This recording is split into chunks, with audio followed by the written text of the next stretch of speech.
बिस्मिल्लाहिर्रहमानिर्रहीम। अस्सलाम वालेकुम दोस्तों, एक मरतबा हज़रत मूसा अलैहिस्सलाम ने अल्लाह ताला से सवाल किया कि या अल्लाह, इस छिपकली का कोई फ़ायदा तो नहीं है, फिर तूने इस छिपकली को क्यों पैदा किया? यानी कि छिपकली को पैदा करने के पीछे तेरी क्या हिकमत है, तेरा क्या फ़ायदा है, और छिपकली को मारना सवाब है या गुनाह है? हज़रत मूसा अलैहिस्सलाम का ये सवाल सुनकर अल्लाह ताला ने जो जवाब दिया, उसको सुनकर आप लोग भी हैरान हो जाएंगे। इसलिए आज की ये वीडियो आप सभी के लिए बहुत ही ख़ास है दोस्तों, आप इसे आखिर तक ज़रूर देखिएगा। और अगर आपको ये वीडियो अच्छी लगे तो दिल से एक लाइक करके अपने करीबी दोस्तों में ज़रूर शेयर कीजिएगा, ताकि और भी लोगों तक ये वीडियो पहुँच जाए। तो चलिए दोस्तों, शुरू करते हैं। दोस्तों, अगर हम अपनी रोज़मर्रा की ज़िंदगी पर गौर व फिक्र करें तो हमें इस दुनिया में बहुत सी ऐसी चीज़ें देखने को मिलती हैं जो हमें बिल्कुल भी बेफ़ायदा लगती हैं, या फिर अगर किसी चीज़ से हमें कोई तकलीफ़ पहुंचती है तो हमें लगता है कि ये तो बिल्कुल बेकार चीज़ है, इसको अल्लाह ताला ने क्यों पैदा फरमाया है। मगर याद रखें दोस्तों, अल्लाह ताला ने इस कायनात की कोई भी ऐसी चीज़ बेफ़ायदा या बेकार में पैदा नहीं फरमाया। इस बात को हम इंसान कभी जान ही नहीं सकते कि अल्लाह ताला ने किस चीज़ को क्यों पैदा फरमाया है, मगर अल्लाह पाक हर चीज़ के बारे में बेहतर जानने वाला है। इसी तरह से अल्लाह ताला ने कोई भी मखलूक बेमकसद, बेकार और बेफ़ायदा पैदा नहीं किया, चाहे वो कोई भी मखलूक क्यों ना हो, चाहे वो इंसान हो, शैतान हो या जिन्नात हो, या फिर इस दुनिया के छोटे मोटे कीड़े मकोड़े हों। हर चीज़ को अल्लाह ताला ने हिकमत के साथ पैदा फरमाया। इसलिए किसी को ये बिल्कुल भी हक नहीं कि वो अल्लाह ताला की तख्लीक पर एतराज़ करें, अल्लाह की पैदा की गई किसी भी चीज़ पर नाराज़गी का इजहार ना करें, क्योंकि अल्लाह ताला अपनी तख्लीक के फ़ायदों से खूब अच्छी तरह से वाकिफ़ है, चाहे कोई भी चीज़ हमें कितनी ही हकीर और बेकार क्यों न लगती हो।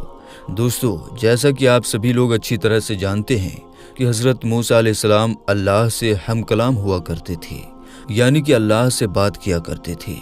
अक्सर हज़रत मूसा अलैहिस्सलाम कोहे तूर की पहाड़ी पर जाकर अल्लाह से बात करते थे। उस वक्त अल्लाह ताला ने हज़रत मूसा अलैहिस्सलाम को इतनी सारी हिकमतें और इतनी सारी सिफ़ातें अता फरमाए, जो कि हर इंसान के लिए एक बहुत बड़ी नसीहत है और सही तरीके से ज़िंदगी जीने के लिए बहुत ही फ़ायदेमंद है। इसी तरह से एक मरतबा हज़रत मूसा अलैहिस्सलाम कोहे तूर की पहाड़ी पर अल्लाह ताला से हम कलाम होने के लिए गए। कोहे तूर पर जाकर आप अलैहिस्सलाम एक दरख्त के नीचे खड़े होकर अल्लाह से बात करने लगे। उस दरख्त के ऊपर एक छिपकली भी थी, जिसने आप पर पेशाब कर दिया। उसके छींटे आकर आप हज़रत मूसा अलैहिस्सलाम के कपड़ों में गिर गई। ये देखकर आप अलैहिस्सलाम को उसके ऊपर बहुत गुस्सा आया और आपने फ़ौरन अल्लाह की बारगाह में सवाल कर दिया। आप अलैहिस्सलाम ने अल्लाह से पूछा, या अल्लाह, तूने इस छिपकली को क्यों पैदा फरमाया? इसको पैदा करने में तो तुझे कोई फ़ायदा नहीं है। जाहिर है कि हज़रत मूसा अलैहिस्सलाम का ये सवाल अपनी जगह पर बिल्कुल ठीक था, क्योंकि हज़रत मूसा अलैहिस्सलाम को छिपकली का कोई फ़ायदा नज़र नहीं आ रहा था और ऊपर से उसने पेशाब भी कर दिया था। हज़रत मूसा अलैहिस्सलाम का ये सवाल सुनकर अल्लाह ताला ने जवाब दिया, ऐ मूसा, ये छिपकली भी मुझसे 30 सालों से यही सवाल कर रही है। ये छिपकली पूछ रही है कि या अल्लाह, तूने इस मूसा को क्यों पैदा किया? मुझे तो मूसा का कोई भी फ़ायदा नज़र नहीं आ रहा है। जाहिर है कि यहाँ पर छिपकली का भी सवाल अपनी जगह पर बिल्कुल ठीक था, क्योंकि छिपकली को भी मूसा का कोई फ़ायदा नज़र नहीं आ रहा था। ना तो मूसा को उस छिपकली को कोई दावत देनी थी और ना ही कोई तबलीग करनी थी और ना उसको कोई खाना पानी देना था। फिर मूसा का इसमें क्या फ़ायदा है? इसलिए अल्लाह ने हज़रत मूसा अलैहिस्सलाम से फरमाया कि ऐ मूसा, 30 सालों से ये छिपकली मुझसे यही सवाल कर रही है कि ऐ अल्लाह, तूने मूसा को क्यों पैदा फरमाया? और ऐ मूसा, आज तू पूछ रहा है कि या अल्लाह, तूने छिपकली को क्यों पैदा किया है? ऐ मूसा, ये तो तुम्हारा रब ही जानता है कि मैंने इस छिपकली को किस मकसद के साथ पैदा किया और मूसा को किस हिकमत के साथ में पैदा फरमाया है। ऐ मूसा, अल्लाह ने हर मखलूक को अपनी अपनी हिकमत के साथ पैदा फरमाया है, और जो मकसद, जो फ़ायदा किसी एक मखलूक से है, वो मकसद किसी दूसरी मखलूक से नहीं हो सकता। ऐ मूसा, याद रखना, अल्लाह ने हर छोटे मोटे कीड़े मकोड़े पैदा किए हैं और छोटे मोटे जानवर पैदा किए हैं, سب کی اپنی اپنی الگ الگ حکمت ہے، سب کا اپنا ایک الگ مقصد ہے۔ دوستو، پھر حضرت موسیٰ علیہ السلام کے دور میں ہی ایک بنی اسرائیل کی عورت آپ علیہ السلام کی بارگاہ میں آئی اور سوال کرنے لگی، اے موسیٰ، اللہ نے چھپکلی کو کیوں پیدا فرمایا؟ یہ تو کسی بھی کام کی نہیں ہے، یہ دیکھنے میں بھی کتنی بدصورت لگتی ہے، اس کی شکل و صورت ایسی ہے کہ جیسے اس سے ڈر لگے، یہ چھپکلی تو کسی بھی کام کی نہیں ہے، پھر اللہ نے اس کو کیوں پیدا کیا؟ یہ سن کر حضرت موسیٰ علیہ السلام نے فرمایا، اے عورت، یہ چھپکلی بھی اللہ سے یہی سوال کر رہی ہے کہ اے اللہ، تو نے انسان کو کیوں پیدا کیا؟ یہ ناشکرا، یہ بے صبرا، لڑنے اور جھگڑنے والا، اس زمین کا فساد کرنے والا، دل میں کینہ رکھنے والا، اس کی تخلیق سے تجھے کیا فائدہ ہے؟ چھپکلی کا یہ سوال سن کر اللہ تعالیٰ نے جواب دیا، میں اپنی تخلیق کے فائدے اور حکمت سے زیادہ واقف ہوں، اس لیے ہم سب کو چاہیے کہ اگر کسی کی پیدائش ہماری خواہش اور مرضی کے خلاف ہو جائے تو ہمیں ناراض نہیں ہونا چاہیے، بلکہ اللہ تعالیٰ کا ہر حال میں شکر ادا کرنا چاہیے۔ اسی طرح سے دوستو، ایک مرتبہ ایک شخص حضرت علی رضی اللہ تعالیٰ عنہ کی بارگاہ میں حاضر ہوا اور دست ادب کو جوڑ کر نہایت ہی ادب کے ساتھ عرض کرنے لگا کہ یا حضرت علی رضی اللہ تعالیٰ عنہ، چھپکلی کو مارنا گناہ کا کام ہے یا ثواب کا کام ہے؟ اگر اس کو مارنا گناہ نہیں ہے تو پھر کیوں نہیں ہے؟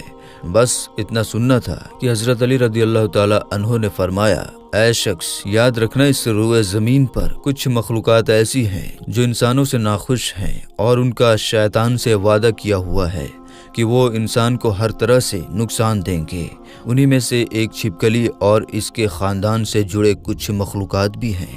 اے شخص، یاد رکھنا یہ چھپکلی شروع سے ہی انسانوں کی دشمن رہی ہے، اس لیے اس کو مارنا کوئی بھی گناہ کا کام نہیں ہے۔ یہ سن کر اس شخص نے کہا، یا حضرت علی رضی اللہ تعالیٰ عنہ، آپ نے فرمایا کہ چھپکلی کے خاندان نے انسانوں کے ساتھ میں دشمنی کی ہے اور شیطان سے وعدہ کی ہے، یا علی، یہ کب اور کیسے ہوا؟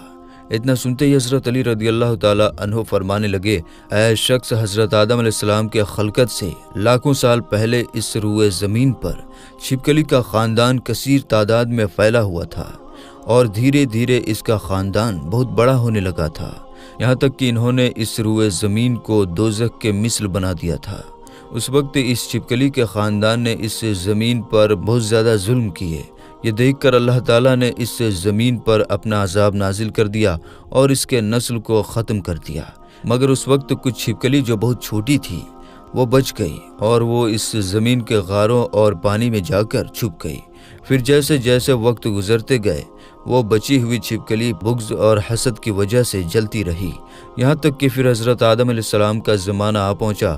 اس وقت شیطان نے اس خلقت میں بادھا ڈال دی کہ تمہاری نسل کو اسی آدم کے لیے ختم کیا گیا تھا، بس تبھی سے اس نسل کے مخلوقات انسانوں سے نفرت کرنے لگی ہیں اور تبھی سے اس کوشش میں لگی رہتی ہے کہ وہ انسانوں کو ہر طرح سے نقصان پہنچاتی رہے۔ اے شخص، یاد رکھنا کہ واحد مخلوقات ایسی ہیں، جب نمرود نے اللہ کے نبی حضرت ابراہیم علیہ السلام کو آگ میں ڈالنے کا ارادہ کیا تو ہر جانور اس آگ کو بجھانے کی کوشش کر رہا تھا، مگر یہ چھپکلی خوش ہو کر اس آگ کو بھڑکا رہی تھی تاکہ نقصان پہنچائے۔ تبھی سے اللہ نے اس چھپکلی کو مارنے یا اس کو اپنے گھر سے بھگا دینا کوئی بھی گناہ کا کام نہیں ہے، بلکہ ایسا کرنے میں اللہ تعالیٰ نے ثواب رکھا ہے۔ امید کرتے ہیں دوستوں کہ ہماری آج کی یہ ویڈیو آپ کو بہت زیادہ پسند آئی ہوگی۔ دوستوں، ویڈیو پسند آنے کی صورت میں اسے لائک اور شیئر کرنا مت بھولیے گا اور ساتھ میں ہمارے چینل کو سبسکرائب کر کے بیل آئیکن ضرور دبائیے گا۔